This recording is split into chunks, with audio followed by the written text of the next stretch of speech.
Galaxy 7 Prime, Diego, digo, Francisco Martínez, ¿qué tal? Buenas tardes, Itel, buenas tardes. Alfonso Baltazar, ¿qué tal? ¿Cómo estás? Hola. Viri Flores, ¿qué tal, Viri Flores? Armando Carmona, ¿cómo estás, Armando? Buenas tardes. Irving, ¿qué tal, Irving?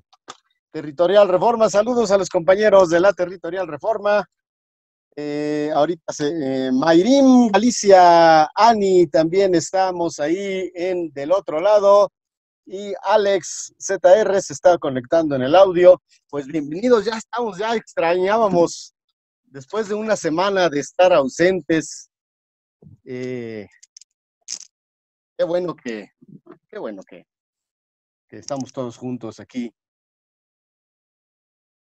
Pues siguiendo con las lecturas de clásicos de todos los tiempos, hoy les voy a leer, ya voy a empezar ya porque ya espera que se conecten más, somos muy puntuales. Miren, este libro a mí me encanta, se llama Lecturas Clásicos para Niños. Estos son 2 tomos, miren, si se ve todo muy corriente, en realidad es un libro sí es un libro muy antiguo, pero es una edición muy barata, ya lo acaban de imprimir hace poco. Tan es así que son 2 tomos, miren, si se fijan, aquí está el tomo 2, aquí dice tomo 2 y tomo 1, a mí me costó 25 pesos hace como 4 o 5 años, porque nadie los quería comprar. En realidad es un libro ya muy antiguo porque fue hecho, Departamento Editorial, Secretaría de Educación. Esta selección fue hecha por el mismo José Vasconcelos, por ahí de 1920, a lo mucho. No tengo aquí entonces digo, no es de 1920 el libro, pero sí la selección de los textos. José Vasconcelos lo que hizo fue en 1920 decir, bueno, a ver, queremos que ya acuérdense, había terminado la revolución, el país todavía ni se pacificaba bien, pero era importante, no, ahí son puros de poesía. Entonces era importante llevar la cultura a todas las escuelas, a todos los rincones, nada más donde dice cuento, 3 de cuento. Entonces él hizo una selección, vienen partecitas de la Ilíada, de la Odisea, de Romeo y Julieta, de las lecturas clásicas, ahora sí, desde la antigüedad, desde Homero, pasando por la Edad Media, pasando por, bueno. Entonces uno de esos es el de Tristán y Isolda, déjenme buscarles el Rey Lear de Shakespeare, de Alemania, Parsifal, La Tempestad, Cuentos Célebres, La Bella Durmiente. Déjenme leerles tantito este cuento célebre de 201. No vamos a ver. Este cuento es una versión de una maestra que José Vasconcelos conoció, maestra de la SEP, Gabriela Mistral. Gabriela Mistral era, bueno, no es mexicana, pero vino a vivir acá y se hizo maestra y andaba en las primarias. Y este cuento dice así: hace tantos años, que imposibles de contar, que a 2 reyes nació un día una niña divinal. Era linda como si no fuese de verdad. Al bautizo de la infanta el rey quiso convidar a las hadas que reparten como harina el bien y el mal. Una trajo la armonía, otra la felicidad, una el don de hacer la danza, otra el don de hacerse amar. De la mesa recibieron para hincarlo en su manjar un cubierto de oro puro con diamantes de cegar. Cuando apenas se sentaban, golpeó otra comensal. Era un hada, vieja y fea, con hocico de chacal. Se sentó a la mesa y dijo: me olvidasteis como al mal, pero vine aquí a traeros el veneno del pesar. La princesa tendrá todo, cielos, naves, tierra y mar, pero un día entre sus manos con un uso jugará, y la dueña de jazmines con el uso más banal, en el brazo de jazmines se dará golpe mortal.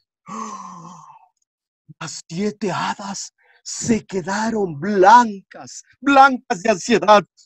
El rey como una reina y la reina, ¡ay!, echó a llorar.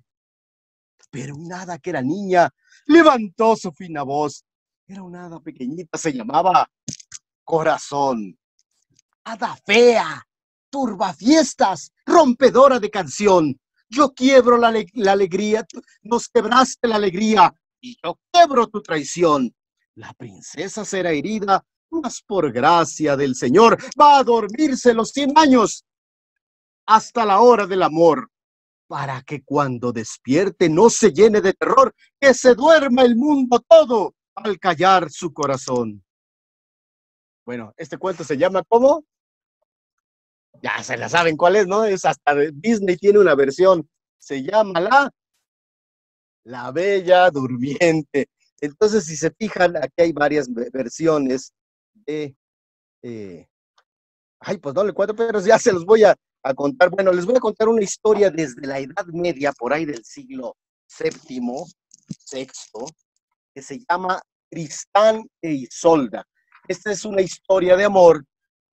En esta obra es un antecedente de Romeo y Julieta. Miren, Shakespeare, Romeo y Julieta es de Shakespeare por ahí de 1600. Estamos hablando del siglo XVII. Esto es de casi 1000 años antes. Entonces, lo que hacía Shakespeare era tomar historias, inclusive otras que se representaban en su época, porque, bueno, Inglaterra en aquel tiempo era la parte de los ricos, luego estaba un río, y luego la parte de la gente del pueblo, ¿no? La gente de los pobres. Los teatros estaban en la zona de la gente del pueblo, de los pobres. Y entonces aquí había varios teatros. Shakespeare luego tomaba obras de otros teatros y las adaptaba. O también tomaba obras que ya eran teatro de la literatura. Entonces él lo que hacía en realidad eran refritos. Pero la genialidad de Shakespeare todavía se siguen representando. Y de toda la obra que escribió Shakespeare, nada más hay una obra que a él se le ocurrió, que es Sueño de una noche de verano. Bueno, Romeo y Julieta está basada en esta obra de Tristán e Isolda, que digo, casi 1000 años que se contaba. De hecho, se contaba como, Jenny, hace 1000 años antes, se cantaba por los bardos, se cantaba de memoria. Y entonces hay varias versiones, porque hubo quien se puso a escribirla, pero en realidad historias eran, así como de Homero, que dijimos, Ilíada y Odisea, que eran historias que se sabía la gente de memoria y llegaba, ya llegó el cuentacuentos, bueno, le llamaban a Edo, o el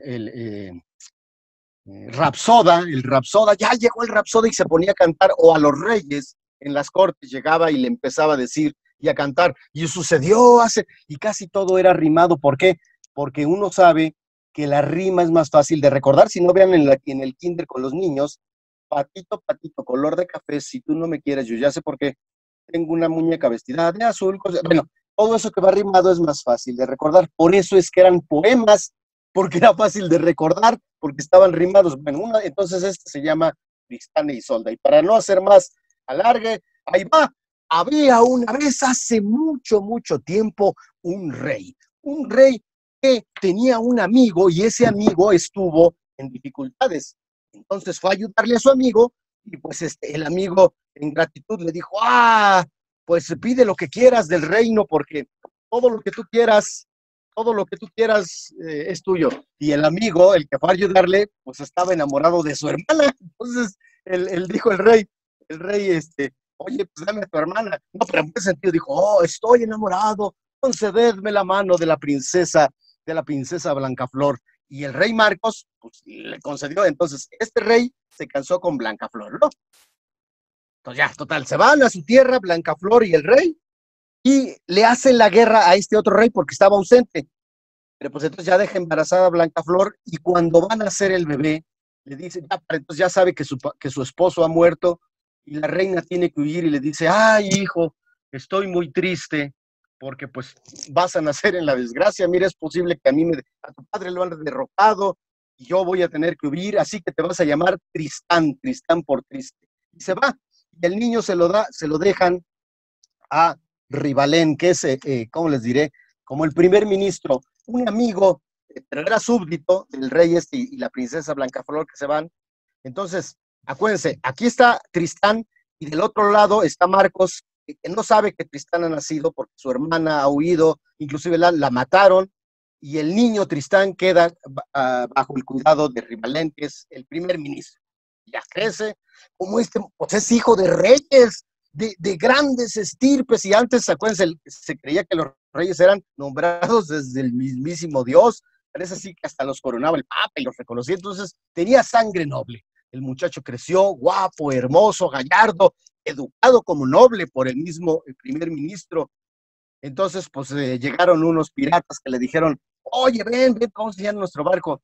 ¿Y cuál era para raptarlo? Porque como era tan hermoso, dijeron, pues nos van a dar mucha lana. Pero van en el mar y empieza ¡fuu! El aire a soplar, empieza el mar embravecido y los marineros sabios dicen, ay, hemos hecho un ultraje a la naturaleza, seguramente este muchacho está protegido por los dioses, vamos a dejarlo antes de que se hunda el barco. Y sí, lo ponen en una balsita y se va, y en cuanto la balsita se aleja del barco, el mar se tranquiliza. La balsita llega a un lugar de Inglaterra, que no sabemos dónde es, pero porque Inglaterra antigua, todavía no se llamaba Inglaterra, eran Essex y Broxes y quién sabe, eran pequeños pueblos. Y en ese lugar, pues queda hambriento y se oye en los cuernos de caza. Él, como era noble, ya sabía que había una cacería y les dice a los que van pasando, hey, socorredme, yo les ayudar. Ay, tú te vas a saber, tú eres del pueblo. Pero cuando llegan y ven cómo caza y además cómo abre el ciervo, porque antes déjame decirles también eso lo que ahora ustedes van a la carnicería y el que destaza, eso no lo sabían, nada más lo sabía la gente noble, que era la que comía carne. El pueblo comía pues lo que sea menos carne. Entonces, cuando ven que sabe hacer cortes, dice, ¡ay, este es de noble cuna! Vente, vamos a llevarte con el rey porque seguramente vas a ser su favorito. Y sí, cuando el rey ve que es un muchacho de nobleza, que es además de ser muy guapo y unos modales muy, muy, muy especiales, lo recibe en su corte y ahí se hace favorito, se hace ayudante. Pasan 3 años y va llegando Rivalén y le dice al rey Marcos, señor rey Marcos, ¿qué cree? A su hermana y a su cuñado lo han matado, se han robado a Tristán y lo tengo 3 años buscándolo. Y dice el rey Marcos, te voy a ayudar a buscarlo, a ver, ¿cómo es? Le dice Rivalén, Tristán tiene 3 lunares aquí en el hombro. 3 lunares, a ver, tráigale ese muchacho que encontraron. Se van dando cuenta que el muchacho que encontraron era el mismo Tristán. Y ya le dice Rivalín, pues si es tu sobrino, mira, era el príncipe perdido y ya, todo dar, pues. Ahí va todo bien. Pero siempre hay un chismoso, ¿verdad, Carlos? Oye, dime. Digo, no tú, Carlos, sino uno conoce siempre que hay.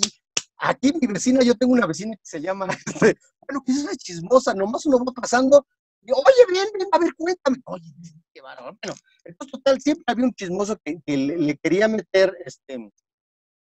tirria a Tristán y le dice, mi señor, eso no es bueno, que ese no es su hijo, necesita vos un heredero, necesita casarse, le dice al rey Marcos. Y le dice el rey Marcos, pues no quería, porque además él quería a su sobrino, porque era el hijo de su hermana, la hermana que habían matado, que le quería, y de su amigo, que también pues ya lo habían destronado y estaban muertos. Y dice, ya se juntó a la corte. Y llegó un pajarito y se puso en la ventana. Entonces el rey Marcos dijo, me casaré con la mujer poseedora del cabello que trae ese pajarito, porque el pajarito traía en su pico así, un cabello dorado, o sea, rubio. Me casaré con la mujer que sea poseedora de ese cabello. Y todos se quedaron, ¡ay, eso es imposible! Pues, ¿cómo se encontrar? Pero aquí Tristán, acuérdense, es el héroe, es el guapo, A ver, Sol, si tú encontrás así un chavo así bien guapo, ¿qué le dirías? Mi príncipe azul. Bueno, entonces dijo, ¿qué, Tristán? Tío, mi señor, daré mi vida, pero traeré esa mujer. Entonces ya, porque Tristán, acuérdense, él había sido criado como noble, es decir, había estudiado, porque antes no había ni escuelas, nadie sabía leer, pero él sí, o sea, él era culto porque fue criado como noble. Bueno, sabía que muy cerca de ahí había el país de los rubios, que ahora llamamos Irlanda. ¿Sí se acuerdan de sus clases de geografía? ¿Dónde está el Reino Unido, Inglaterra? Y que arribita hay una isla donde creo que se fue aquí nuestro expresidente Salinas, ahí se fue a vivir a Irlanda. Ahí la gente es rubia, la gente es bien güera, Entonces él ya sabía y le dijo, yo sé a dónde es el país de los rubios. Entonces ya su tío le da una nave, un barco con un pequeño ejército y ahí va. Cuando ya están en la mar y le dice Tristán a todos, vamos a ir a Irlanda. No, con los irlandeses nos metemos. desde esa época los ingleses y los irlandeses no se llevan. ¿Sí vieron la película esta de Corazón Valiente con Mel Gibson? Esa es una cuenta, una de las tantas guerras que había entre los irlandeses y los ingleses. Todavía cuando yo era muchacho, y eso Ángel se va a acordar, que había el ERI, el Ejército Republicano Irlandés, es decir, había guerrilla todavía en los 80s, había guerra entre los irlandeses y los ingleses, pero bueno, eso es en aquel tiempo, pues les dijo Tristán, no, hombre, yo sé cómo hacerle, vamos a disfrazarnos todos de mercaderes para entrar en la tierra de los irlandeses. Y ahí van, ya se meten, como empiezan a comerciar, y se enteran que en Irlanda en ese momento están pasando por una calamidad, por una pandemia, por un así como nosotros, un aislamiento voluntario. Y es que no había un coronavirus, pero había un dragón. ¡Fua! Un dragón que todos los años cobraba la vida de 7 doncellas y 7 mancebos. Y era la época en que llegaba el dragón. Entonces dice Tristán, ya sé lo que voy a hacer. Ya se regresó, se quitó su traje de mercader, se puso su traje de príncipe y empezó a batallar. Cuentan las crónicas que duró una semana batallando ahí con el dragón, pero finalmente regresó con el corazón del dragón, había derrotado el dragón. Y todos, cuando lo vieron con su traje de soldado de inglés, dijeron, ¡oh! ¡Un inglés! Pero tú nos salvaste y, bueno, pues ni modo. En aquel tiempo, ¿se acuerdan? Cada vez que llegaba un príncipe y hacía algo bueno, ¿qué decía el rey del lugar? Te doy la mano de mi hija. Es que yo creo que había muchas muchachas y no sabían qué hacer con ellas y por eso es que las regalaban así o ahora dicen, ya se quedó pobrecita, vamos a rifarla. No, en aquel tiempo los reyes decían, pues vamos a regalar, te concedo la mano de mi hija. Entonces ya se acerca Tristán. La muchacha era una belleza, pero una verdad, una princesa, imagínense así. ¡Ay! Así como y cuando vio a Tristán, el corazón de la muchacha de Isolda empezó a latir. Pam, pam, pam, pam, pam. Tristán se acercó, Isolda paró la boquita así puede decir. Entonces Tristán se acerca y dice, mi señora, vengo a pediros su mano. Sí, me quiero casar. Vengo a pediros su mano para mi rey y señor, para el rey Marcos. ¡Ay! La muchacha se agarró. Pero ¿cómo no? ¿Para qué va a ser para un viejo horroroso así? No para... Ay, bueno. Entonces ahí le tomó tirria, le tomó odio a Tristán. Y el padre pues no tenía otro remedio, porque además se acostumbraba así que, miren, eso sí es parte de la historia. Esto es una leyenda, pero antes los reyes no salían de su lugar. Hasta en esa sí que de su castillo, en el parte del castillo tenían un área para cazar. Digo, la área para cazar es como de Iztapalapa hasta, como toda la Ciudad de México, déjate cuenta, esa es su área de cazar, pero ahí nadie se metía porque era propiedad del rey para que cazara, porque el rey no podía salir. ¿Recuerdan el juego del ajedrez? Como el rey casi no se puede mover y la reina sí. Pues eso era así. Salía el primer ministro, es más, salía la reina a hacer política, pero el rey se quedaba en su casa. Eso era como lo normal. Entonces se acostumbraba que para ir a pedir la mano de una princesa, el rey se quedaba y mandaba mensajeros. Entonces, pues esto era normal. Y dijo el rey, sí, llévatela. La mamá de Isolda, sabiendo que se acostumbraba a esto y que generalmente el rey era una persona ya muy adulta, muy mayor, podía ser hasta un viejo y pues la muchacha era jovencita. ¿Se acuerdan de Romeo y Julieta? ¿A qué edad se enamora Julieta? ¿Qué edad tenía Julieta? ¿Qué Romeo? ¿Ya sabes? Tenía 13 años Julieta y Romeo tenía 14, casi iba a cumplir los 15 años. Era la edad que en la Edad Media la gente se casaba. Pero es así que hasta les contraían matrimonio por ahí de los 6, 7 años. Los casaban, es decir, había arreglos matrimoniales y ya cuando tenían la edad de casar 12, 13 años, órale, vete a casarte. Bueno, entonces esta era una muchachita y la mamá de Isolda le dice a la Aya, una criada pues de confianza que se va a ir con Isolda, le dice, mira, para que mi hija no tenga pesares y se tenga que casar y enamorar con el que le tocó, con el rey Marcos, dale esta pócima de amor que le he mandado preparar con los hechiceros del reino. Esta pócima, si tú se la das de tomar al rey Marcos, en ese momento, mi hija se va a quedar enamorada y va a vivir feliz para siempre. ¡Ay, qué bonito!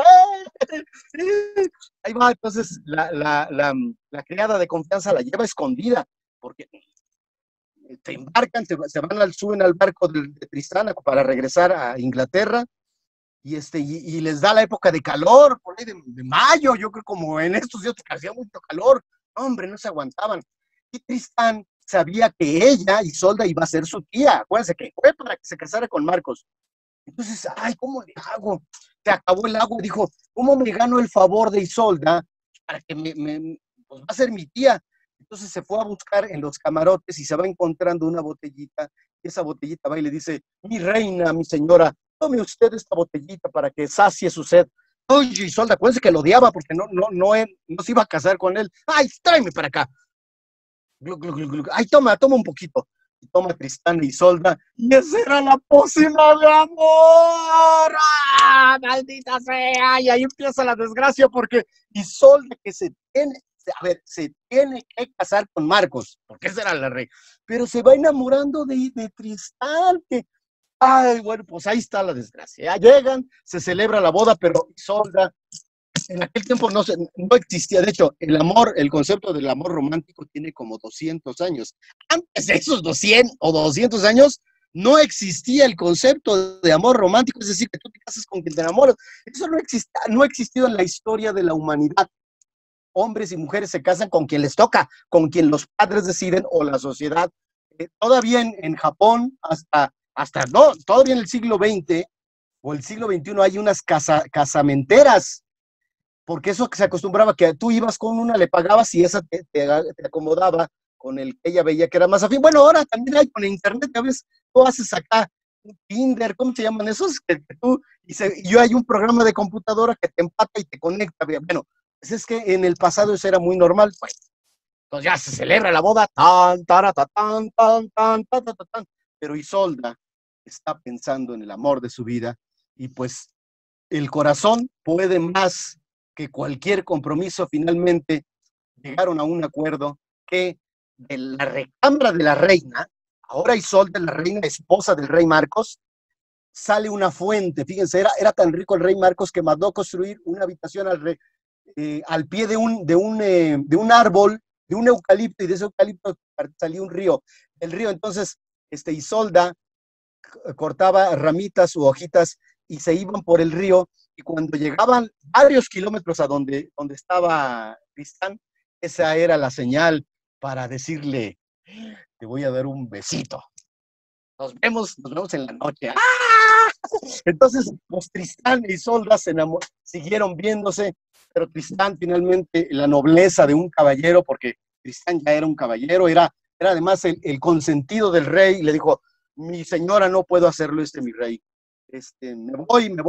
Me voy muy lejos porque no puedo hacerlo esto. Entonces se fue a hacer la guerra, a ganar terrenos para su amo y señor, que era el rey Marcos. Era quien lo protegió, además era su tío, y además antes sí era esto, el caballero daba todo por su rey. Bueno, pero estando en la lejanía no puede con el amor de su vida, y le manda a decir con un consejo, con uno de confianza, decidle a la reina que no puedo, que quiero ser el amor de su vida, que me voy a hacer el muerto, voy a decir que me han matado, pero en realidad es para, ahora sí, desaparecer de la faz de la tierra. Díganle que no haga caso, que yo le voy a decir aquí en guerra he muerto, pero nos vemos en tal lado, ¿no? Nos vemos de Territorial Reforma. Hagan que nos vamos ahí en el parque de la Territorial Reforma a las 8 de la noche, pero en tal árbol, en tal semáforo ahí. Órale. Pero este cuate se retrasa. La noticia de que Tristán ha muerto en batalla. ¡Oh! Llega primero Isolda. Ahora sí, ya ese cuento ya se lo saben. Se llama, ¿cómo? Romeo y Julieta. Así termina Romeo y Julieta. Entonces, Isolda o Julieta, como quieran, se entera que el amor de su vida se ha muerto. ¡Oh! Se toma un veneno, se entera Tristán, llega, pero Isolda no está medio muerta, pero así Romeo y Julieta, Romeo se quita la vida también bueno, los dos, Romeo y Julieta se mueren, parece Shakespeare, parece decir que el amor verdadero no existe. Tristán y Isolda ocurre lo mismo, los dos se mueren, porque están completamente enamorados. Parece que la historia de la humanidad, al menos en la literatura, dice que el amor de enamoramiento no existe. Es así como la historia de amor de todos los tiempos de Tristán e Isolda termina en una desgracia con el amor. Y claro, ya después que los dos están en la misma tumba, abrazados pero muertos, el rey Marco se arrepiente y queda una leyenda para la posteridad, que cantan los bardos, los poetas, que cantan los juglares, ¡ay, de Tristán e Isolda, de dos que quisieron amarse y pues no, nunca pudieron. ¡Tan, tan! ¿Qué les pareció? Bueno, esa es la historia. Gracias por las manitas, Francisco, Sol, Diego, Steve Martínez, Mayriel, Irving, Francisco, Itzel, Sony, Miriam. Gracias. Esta es la historia resumida, porque son como 20 hojas de aquí de este libro de Tristán e Isolda. Yo se les puedo recomendar que hay versiones para niños, Tristán e Isolda, que es una historia de amor de todos los tiempos. Y estamos en la época de los caballeros andantes. ¿Qué creen? Los caballeros andantes sí existieron. A ver, la edad antigua son los griegos y los romanos. Y la edad antigua termina, gracias Ángel, ahí por la manita. La edad antigua termina cuando cae el Imperio Romano, por ahí del año 300, el año 400. Entonces, un emperador romano que se llama Constantino dice, no, espérense, ya no vamos a perseguir a los romanos, a los cristianos. Ahora, para unir el imperio, nos vamos a ser todos cristianos. Y de un día para otro, de repente, todos hicieron cristianos. ¿Cómo? Si ni él ni era cristiano, nada más es una leyenda. Parece que Constantino ni siquiera conoció eso que de la cruz y que, bueno, el caso es que se hace todos cristianos y ahí empieza la Edad Media, por ahí del año V, o sea, del año 400, del siglo V. La Edad Media duró del siglo V hasta el siglo XV. En el siglo XV empieza una cosa que se llama renacimiento. ¿Qué renace? La cultura antigua, la cultura de los griegos y los romanos renace, y eso se le llama renacimiento, y ya después por ahí, 1500, 1600, ya, esa es la época de Cervantes. Pero entonces, desde el 500 hasta el año 1500, 1000 años, 10 siglos, hay caballeros andantes, es decir, hombres, los nobles, con sus hijos, eran príncipes y no hallaban qué hacer, se aburrían porque no podían salir del castillo. Hagan de cuenta que estaban en cuarentena, así como nosotros. A ver, ustedes ya no aguantan 2 meses. No, allí duraron 10 siglos, 1000 años, que la gente casi no se desplazaba, iba de un reino al otro y se regresaba. Entonces los muchachos, así como Galaxy, como Irving, que estaban jóvenes, llenos de vida, le decían, papá, dame un caballo, y se iban a recorrer el mundo, pero el mundo era como 3 o 4 pueblecitos, otros 5, y se regresaban dice el Quijote de la Mancha, a enderezar en tuertos, es decir, a cosas que estaban mal hechas, hacerlas bien, a defender a mujeres viudas, que había muchas, a defender a los pobres, les daban dinero. Eso eran los caballeros andantes. Finalmente un rey tenía varios caballeros que luego cuando llegaba otro rey a hacer la guerra, estos caballeros apoyaban al rey. Entonces, eso es los caballeros de la mesa redonda. La próxima sesión hablamos del rey Arturo y los caballeros de la mesa redonda, Pero entonces sí había reyes y había caballeros.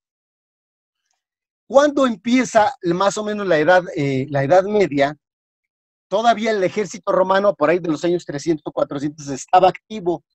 Estaba casi por terminar la antigüedad y ya empezar la Edad Media, pero los romanos todavía, había romanos, y a los romanos les exigían que cada miembro de la familia diera un hijo para la guerra, que ya se estaba deshaciendo el imperio, pero entonces ahora tenías que mandar. Entonces la gente que tenía mucha lana, pues casi todos los romanos tenían mucha lana, contrataban a los vikingos, a los que estaban en el norte, les decían, mira, te doy una lana, vete a la guerra, y además de que te doy una lana, después, si quedas vivo, te puedes hacer ciudadano romano. Entonces, los vikingos, los sajones, los normandos, se empezaron a cristianizar, se empezaron a hacer, ahora sí, de ser bárbaros a ser ciudadanos romanos. Hagan de cuenta, los mexicanos cuando van a Estados Unidos y adquieren la ciudadanía, ya pueden ir y venir, y además adquieren los servicios financieros, entonces todo el mundo decía, no, pues sí me quiero ser romano, dime con quién peleo. Entonces, los romanos se empiezan a hacer como bárbaros, empiezan los bárbaros a bajar. Una de esas tribus que bajan son los normandos, van a Francia, los germanos que después van a ser los antecedentes de lo que ahora es el país que se llama Alemania. Los germanos luchan por los romanos, se empiezan a hacer, esta historia es de esa época, en donde los germanos empiezan a cristianizarse y cuentan y dicen que había una vez un muchacho que había quedado huérfano. Ese muchacho huérfano fue a dar con un herrero. El herrero le enseñó todo porque le daba de comer. Eso se hacía en la Edad Media. Los padres dejaban a los jóvenes en las escuelas con los oficios, con los herreros, con los alabarteros, que son los que hacen la piel, con los artesanos que hacen vasijas, con todos los oficios, y ahí se quedaban a vivir, servían a ese señor. Entonces, este huérfano se quedó de un enano, era un enano Alberico, se llamaba. Alberico era un enano horroroso, además malo, lo dejaba sin comer, lo golpeaba, pero Sigfrido se llamaba. Sigfrido se hizo joven, guapo, fuerte, y a los 17 años, ¿se acuerdan la película que habíamos estado mencionando, la de Hércules? Pues a los 16, 17 años ya era en que la gente se iba. Entonces le dijo, ya era un adolescente, le dijo a Sigfrido, ay, me voy a ir de este malvado enano que me explota. Voy a empezar a prepararme mi tacate, a llevarme algunas cosas. Era un experto herrador. Entonces empezó a buscar en el fondo de la choza donde hacía antes, lo que ahora conocemos nosotros como cucharas de metal no existían. La herrería se usaba para hacer armas, para hacer cascos, para hacer pectorales.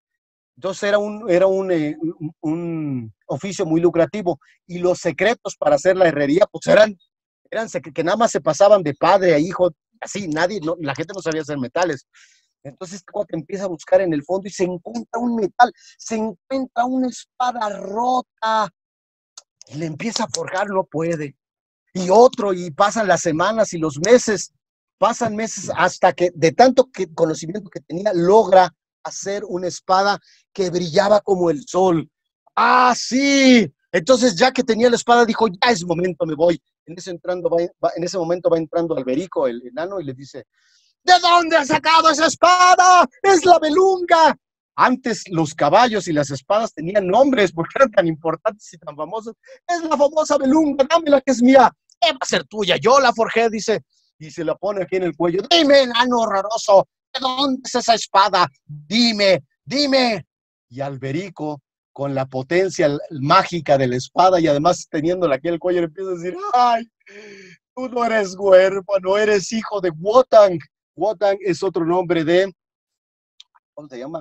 Zeus de los vikingos. ¿Cómo se llama de los? El dios, el padre de Thor. Bueno, de Wotan, el dios de los vikingos. Tú eres hijo del dios, del dios. ¿Cómo que?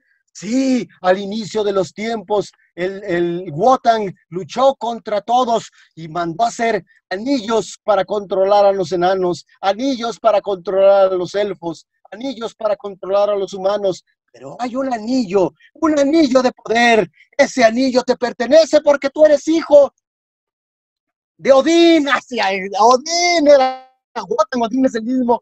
Eres hijo de Odín y me encargó, te dio a mi cuidado y tienes que perdonarme la vida porque Odín soy su... Ay, ¿y por qué me trataste tan mal? Dime dónde está el tesoro de mi padre. Pues ve al interior de la selva negra.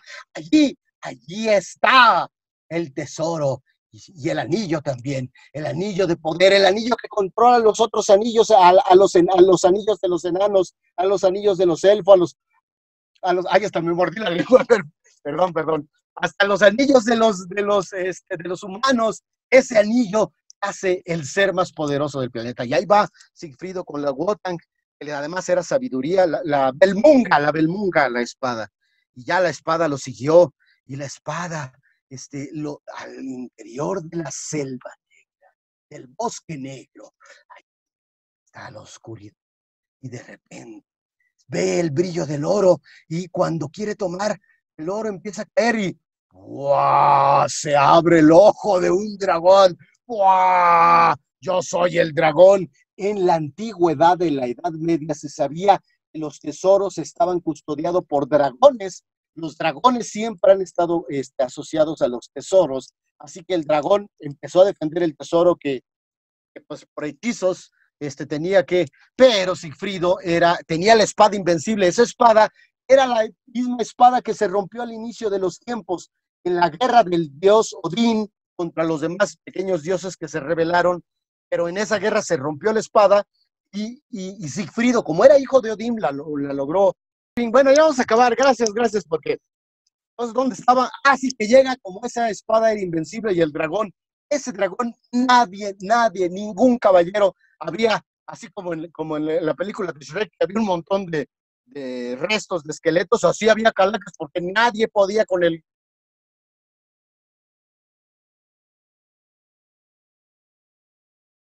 dragón. Le abrió el pecho y empezó a manar de aquí de su corazón sangre. ¡Fua! Sangre. Y la Belmunga, la espada mágica del mismísimo Odín, le dijo al oído: ay, Sigfrido, entra en el torrente,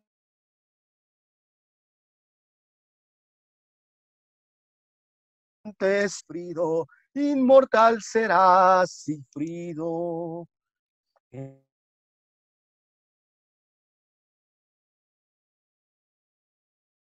Entonces esto cojo, ay,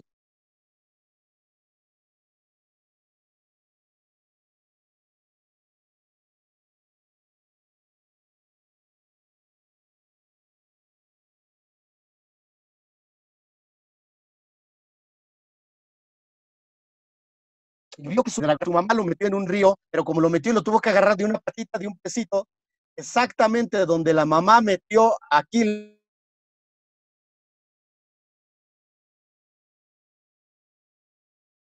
Ahí era. Ustedes conocen los árboles de tilo porque son las hojas que tienen como tres lóbulos, que tienen, miren, oh, Chihuahua, tiene una pluma, miren. Entonces, esa hoja de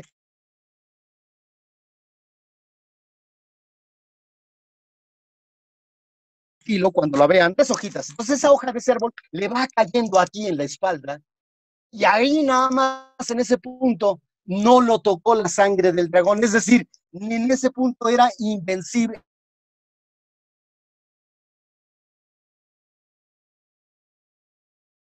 era vencible, era morita de tilo, bueno, excepto donde estaba la hojita. Entonces ya fíjense, era rico porque tenía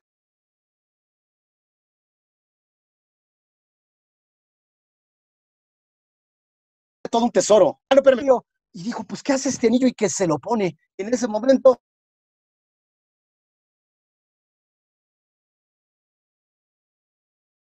cuando se pone el anillo posible y cuando sale de la selva donde lo estaba esperando un enano alberico, estaba así con una espada esperando que Sigfrido saliera para matarlo y se va dando cuenta, ay, malvado, pum, pum, pum, que de aquí no te quito la vida porque ya tengo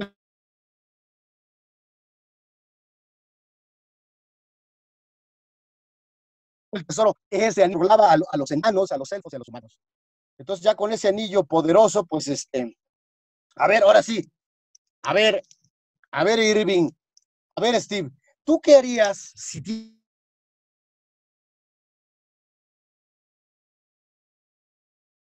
tienes un chorro de dinero? A ver, tienes dinero y eres muy guapo. ¿Qué te falta? ¿Te falta una?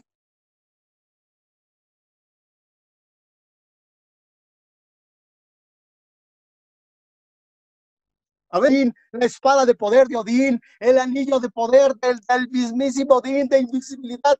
Entonces, pues ya, y además es invencible porque está bañado en la sangre del dragón. Pues, ¿qué va a pedir? Una princesa. Y entonces se entera que hay una pelirroja, esa pelirroja, Briseida, es la mujer más hermosa del planeta. Pues oye, si eres, haz de cuenta que eres el rapero y que tienes toda la millonada y pues vas a escoger a la mujer más hermosa del planeta. Entonces ahí va, se va al país donde se entera que son las mujeres más hermosas, donde está la mujer más hermosa y sí la logra. Entonces pide audiencia y está el rey que es hermano de la mujer porque los dos son solteros, y le dice, señor, soy famoso, porque en el camino ya como es caballero, ha socorrido a viudas, a pobres, ha enderezado en tuertos, ya es un caballero muy famoso. Pues, ¿cómo que Sigfrido, te quieres casar con mi hermana? Pues a ver, o si tú eras el papá, ¿qué dirías? No, pues sí, adelante, pero este malvado, este rey, ahorita encuentro su nombre,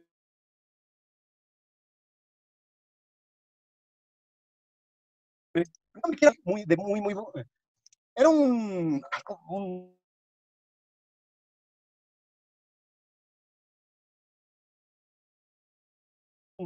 hombre, no tenía novia, llega Sigfrido, quiere ser su cuñado y le dice el rey, órale, te cedo a Briseida, a la del cabellos rubios, digo rojos, a la pelirroja, pero ayúdame a conseguir novia.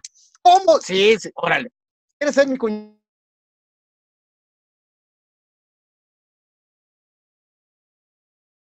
Tienes que ayudarme, hay que embarcarnos. Mi novia es, vamos, órale, ahí va Sigfrido con la espada, con el anillo de poder, y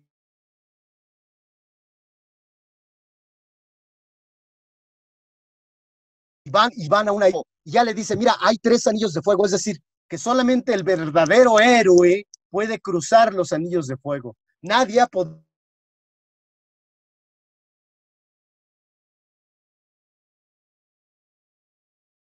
Ahí está la princesa, nada, hace el primer anillo, hace el segundo anillo, pasa el tercer anillo, y ahí está la princesa dormidita, con la trompita parada así, porque está esperando al príncipe valiente, al príncipe, al héroe. Llega el príncipe,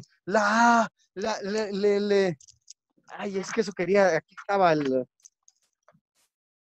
el príncipe, y miren aquí cómo dice, y se inclina hacia el semblante, ya ni puede respirar, y su boca besa la otra, pálida de eternidad, las rosas de la vida entreabriendo suave van, y los labios desabrochan y diciendo lentos van, ay, ¿por qué tardaste tanto, oh mi príncipe, en llegar?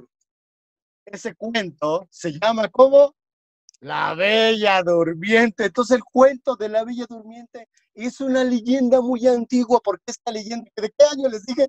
Como del año 300 o 400 después de Cristo, de ahí pasan los siglos y siglos que se van contando, y por ahí, hasta el siglo VII, la historia de Sigfrido es del siglo VII, del siglo VIII, estamos hablando del año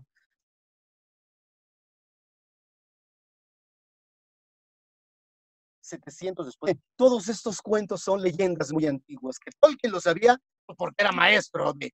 Ahora yo sé porque yo también tomé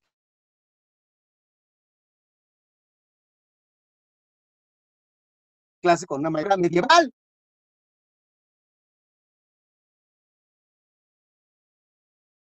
Pues eso, y la muchacha se despierta y dice,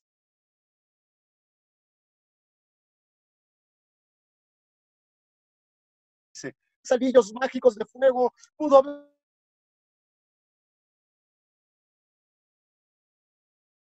haberme besado. Soy yo, es el que quiere ser tu esposo, es ese que está ahí. Oh,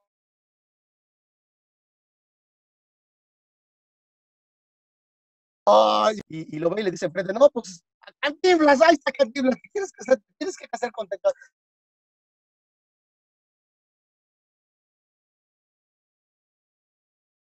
ay, me lleva, pues ya, está bien, me voy a casar con tu jefe, con una condición, tiene que pasar 3 pruebas. Ay, órale. Entonces al otro día ya se duermen ahí todos.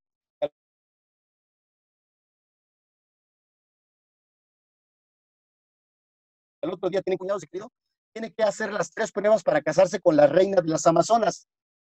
Y le dice Sigfrido, hombre, tú no te preocupes, yo tengo un anillo de poder, tú haz como que haces las pruebas, pero ya los voy a hacer yo. Ahí está, entonces ya la primera, ahí están las Amazonas, eran unas mujeres guerreras, como las vikingas, las famosas vikingas, ¿cómo se llamaban? Las valquirias, las famosas valquirias, eran mujeres que luchaban con los hombres, no como los hombres, con los hombres, y eran a veces tan aguerridas o más que los mismos hombres. Entonces ahí están con sus arcos y sus espadas, cada vez que sale su reina. Entonces la primera prueba es, este, resolver un acertijo. El segundo era arrojar una roca muy pesada que la reina de las Amazonas la cruzó 20 metros y el esposo, el que iba a ser cuñado de Sigfrido, no la podía ni levantar, pero Sigfrido, haciéndose invisible con el anillo, ¡fum! La aventó fuera del pueblo, muy allá. La reina no perder. Y la última prueba es con una flecha, darle al arco a muchos,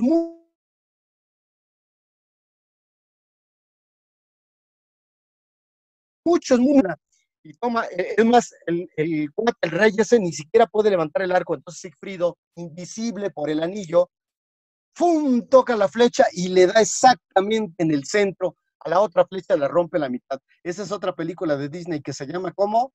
Valiente, ¿verdad que han visto esa escena en Valiente? Esa es la historia de Sigfrido.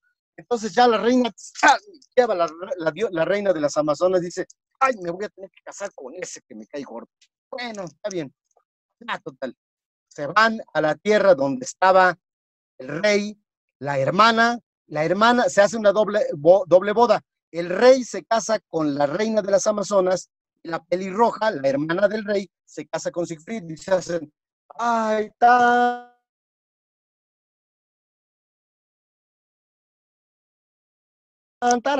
a ver, miren, no es que sea misógino, pero luego las mujeres, ay, sí lo empiezan. Ay, no, mana, ¿qué crees? Que yo tengo el novio más guapo. Ay, sí, pero el mío es más rico. Ay, no, pero pues te voy a decir la verdad,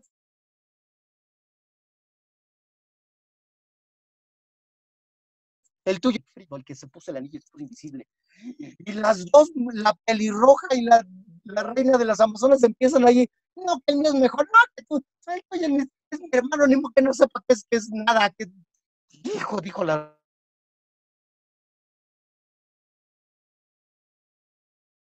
reina de Manis, le dice una a la otra, Manis, ay, algún secreto debe tener, Manis. Pero manita, sí, pero no le vas a decir, ay, manita, sí, ¿cómo crees?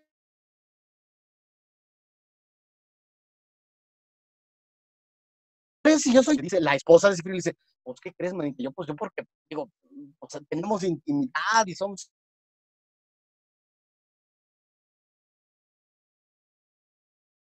esposos, que ninguna espada lo puede atravesar, excepto aquí sí.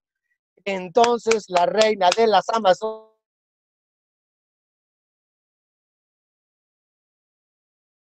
son las que siempre le cuando se hace amigo de Cifrido, se van a casar, cuando Cifrido se agacha a beber agua del río, no había agua embotellada, ni entonces se agacha, el cazador ¡guau! Le entierra una espada a Cifrido y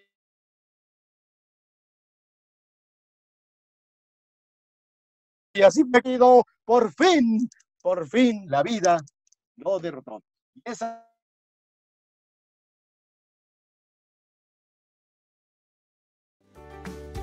colorín colorado que es